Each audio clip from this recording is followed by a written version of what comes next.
उस्ताद, अगर तुम्हारे पास 86,400 रुपये हों और कोई डाकू उनमें से 10 रुपये छीन कर भाग जाए तो तुम क्या करोगे?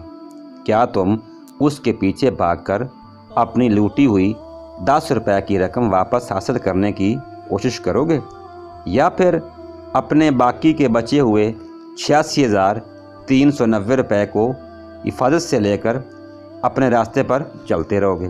तलबा ने कहा, हम 10 रुपये की हकीर रकम को नज़रअंदाज करते हुए अपने बाकी के पैसों को हिफाजत से लेकर अपने रास्ते पर चलते रहेंगे।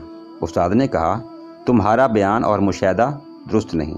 मैंने देखा है कि ज़्यादातर लोग उन 10 रुपये को वापस लेने के चक्कर में डाकू का पीछा करते हैं और नतीजे के तौर पर अपने बाकी के बचे हुए 86,390 रुपये से भी हाथ धो बैठते हैं। तलबा ने हैरत से उस्ताद को देखते हुए कहा, सर, ये नामुमकिन है, ऐसा कौन करता है? उस्ताद ने कहा, ये 86,400 असल में हमारे एक दिन के सेकंड्स हैं। किसी 10 सेकंड्स की बात को लेकर या किसी 10 सेकंड्स की नाराज़गी और गुस्से को बुनियाद बनाकर हम बाकी का सारा दिन सोचने, जलने और कुड़ने में गुजार कर अपना बाकी का सारा दिन बर्बाद करते हैं।